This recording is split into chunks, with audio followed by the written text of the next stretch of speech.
ഈ കേസുമായി ബന്ധപ്പെട്ട എല്ലാ കാര്യങ്ങളും ഹൈക്കോടതി ഡിവിഷൻ ബെഞ്ചാണ് മോണിറ്റർ ചെയ്യുന്നത്. അവരുടെ മുൻപിലേക്കാണ് അന്വേഷണ പുരോഗതിയുടെ റിപ്പോർട്ട് വരുന്നത്.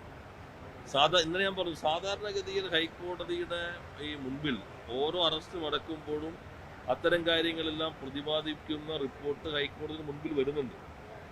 ഏതെങ്കിലും അറസ്റ്റ് ശരിയല്ല എന്ന് തോന്നിയാൽ സാധാരണഗതിയിൽ ഹൈക്കോടതിയുടെ ഡിവിഷൻ ബെഞ്ച് ആകുമ്പോൾ അത്തരത്തിലുള്ള അഭിപ്രായങ്ങൾ വരണം.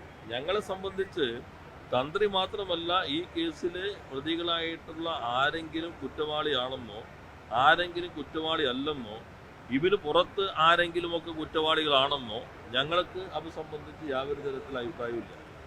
ഇത് നിഷ്പക്ഷമായ അന്വേഷണം ഹൈക്കോടതിയുടെ ഡിവിഷൻ ബെഞ്ചിന്റെ മേൽനോട്ടത്തിൽ നടക്കുന്നതിൽ ഗവൺമെന്റ് പൂർണ്ണമായിട്ടും വിശ്വാസം അർപ്പിക്കുന്നു. ആ ഡിവിഷൻ ബെഞ്ചാണ് ഇത് സംബന്ധിച്ച് അഭിപ്രായം പറയേണ്ടത്.